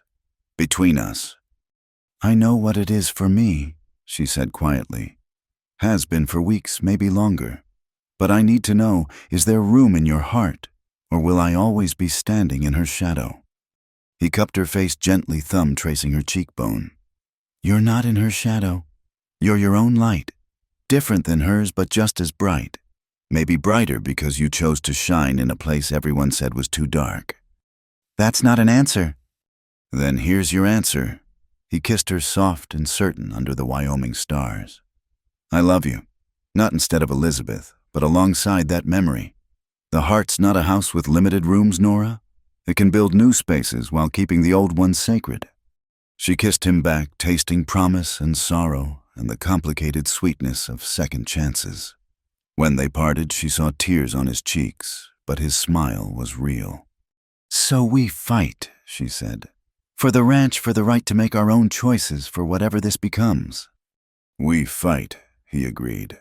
"Together." A wolf howled somewhere in the distant hills. Once, that sound would have seemed lonely. Now it sounded like wildness calling to wildness, like creatures who'd learned to survive by refusing to be tamed. Tomorrow would bring new battles. Legal papers and town gossip and men who confused want with right. But tonight they'd won something precious, not just the ranch's safety, but the knowledge that they weren't as alone as they'd believed. The town had chosen sides, and in choosing Colt, they'd chosen Nora too. Chosen to believe in redemption over condemnation in community, over isolation and the radical possibility that broken people could build something whole. As they walked toward the cabin, Colt's arm around her shoulders, Nora thought of Elizabeth Merrick, of a woman who'd loved this land and the man who worked it, who'd died too young but lived fully while she could. "Thank you," she whispered to the night wind. "Thank you for loving him first, for teaching him tenderness, for making him the man who could love again." The wind whispered back through the pines, and Nora chose to hear blessing in its voice. Spring came slowly to Wyoming, melting snow revealing the earth's patience. Nora stood in what would be the new garden turning soil that hadn't been planted in 3 years. The sun was warm on her shoulders, the air sweet with pine and possibility. Starting to look like a proper home again. She turned to find Mary Brennan approaching her baby, toddling beside her on unsteady legs. In the months since the town's stand against Harrison and Bourne visitors had become common, the isolation Colt had wrapped around himself like armor had dissolved, replaced by something that resembled community. "It's getting there," Nora agreed, brushing dirt from her hands. "Though I'm not sure these seeds know what they're in for. I've never grown anything but older." Mary laughed. "Elizabeth's roses might bloom again. Colt saved the roots. Did you know kept them alive in the barn all this time? Waiting." Nora looked toward the barn, where Colt was working with a young horse patient, as always. He'd told her about the roses last week, shown her the carefully tended plants. Another piece of the past he was ready to see bloom again. "How is he?" Mary asked gently. "Really?" "Better. Different than before, he says. The grief's still there, always will be, but it's quieter now. Makes room for other things. Like you." "Like life," Nora corrected, though she smiled. "The ranch is thriving. The legal matters are settled. He's even talking about raising horses for the cavalry again." "And you, how are you really?" Nora considered the question. 6 months ago, she'd arrived in Ridge Hollow, running from grief, from expectations, from a life that no longer fit. Now, "I'm home," she said simply. "For the first time since James died, maybe the first time ever, I'm exactly where I want to be." The sound of approaching horses interrupted them. Two riders coming from town, and Nora recognized the larger figure immediately. Tom Brennan, but his usual cheerful demeanor was absent. Mrs. Brennan missed Nora. He dismounted quickly. Is Colt about there's news? Colt had seen them, was already walking over. He moved differently now, Nora noticed. Less like a man expecting attack, more like someone remembering how to trust the ground beneath his feet. Tom, what's wrong? Not wrong exactly, but thought you should know. Elias Bourne's dead. Nora's breath caught. Beside her, Colt went still. How? Shot in Denver. Seems he was running the same game there, fake surveys, mineral rights that didn't exist. Picked the wrong rancher to swindle. Man caught him trying to burn documents and... Tom shrugged. Well, it's done. And Harrison Colt's voice was carefully neutral. That's the other news. He's selling out, moving to California. Says the territory's gotten too crowded for his liking. Tom's grin broke through. Truth is, after the town turned on him, his influence dried up. No one would do business with him. Even his own cowboys quit. They absorbed this in silence. The men who'd tried to destroy them gone. Not through revenge or violence on their part, but through the simple consequences of their own choices. It's over then, Mary said softly. That part is, Colt agreed. Now we build something new. After the Brennans left, Nora found Colt by the burnt foundation stones. He came here sometimes, not daily anymore, but when he needed to remember or think. She joined him, slipping her hand into his. I've been thinking, he said, about the house, about rebuilding. Oh. Not the same, can't be the same, but something new. Proper house with rooms for a family, if that's something you'd want. Nora turned to face him fully. Colt Merrick, are you asking me something? It depends. Would you answer? Depends on how you ask. He laughed, the sound still rare enough to be precious. Then he sobered, taking both her hands. I came to you broken, Nora. Stayed broken a long time. You didn't try to fix me, just existed alongside the damage until I remembered how to heal myself. You gave me reasons to wake up that weren't just habit. Gave me hope when I'd forgotten the word. Colt. I'm not a man of pretty speeches, but I love you. Love your strength and your stubbornness and the way you see right through to the heart of things. I want to build a life with you, a real life, not just survival. Will you marry me? She thought of the journey that had brought her here, the grief, the running, the choice to stay when everything said go. Thought of winter nights and summer mornings of shared work and quiet understanding. I came here to disappear, she said softly. Planned to work until I was too tired to think, too tired to hurt. Instead, I found you. Found that broken doesn't mean worthless. Found that love isn't just for the young and undamaged. Is that a yes? That's a yes. He kissed her there among the old stones and new grass, sealing promises that needed no witnesses but the Wyoming sky. They were married a month later, the whole town turning out for the celebration. Even Mrs. Hutchins came offering grudging congratulations and a quilt that had been Elizabeth's. She would have liked you, the older woman admitted. Would have liked knowing Colt found happiness again. The reception was held at the ranch tables set up in the yard lanterns strung from posts. The same people who'd whispered behind their hands now raised glasses in toast. The transformation wasn't complete. Ridge Hollow would always love its gossip, but acceptance had replaced condemnation. As the sun set, painting the mountains in shades of rose and gold, Nora found herself at the spot where the new house would rise. The plans were drawn, foundation soon to be laid. Not a replacement for what was lost, but something entirely new. No regrets, Colt asked, coming up behind her arms, wrapping around her waist. None. Only that it took so long to find you. We found each other when we were ready. When we'd learned to stand alone so we could choose to stand together. The party continued around them, laughter and music filling the evening air. Pete Sanders was attempting to dance with Martha, both of them laughing at their clumsy steps. The Brennans' baby had fallen asleep in Mary's arms. Life in all its messy, beautiful complexity. I have something for you, Colt said, producing a small wrapped package.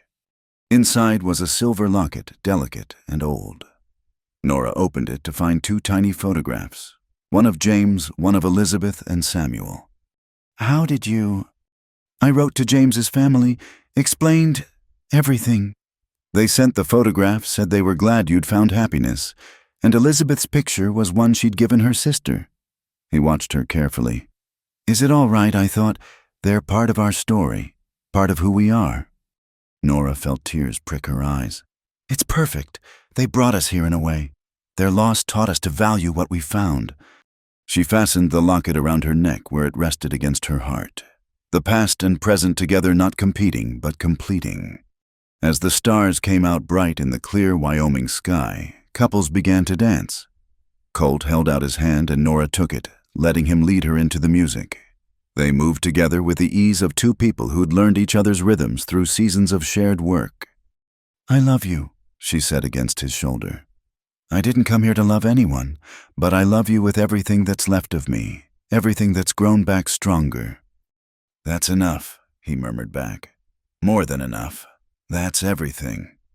The party lasted late, but eventually the guests departed, leaving the newlyweds alone under the vast sky. They stood together, looking out at the land that had tested them, broken them, and finally allowed them to rebuild. "Home," Nora said simply. "Home," Colt agreed.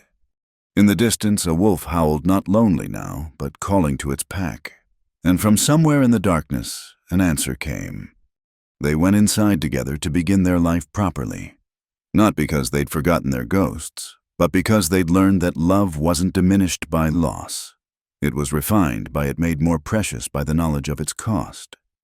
The lantern light faded from the windows one by one, until only stars remained to witness the peace that had finally come to the Merrick Ranch. Peace earned through struggle, through choice, through the simple act of refusing to let tragedy have the final word. And in the spring-sweet darkness, 2 souls who'd thought themselves beyond saving discovered that sometimes the greatest courage was simply choosing to begin again, together. Thank you so much for listening to this story of love and redemption in the Old West.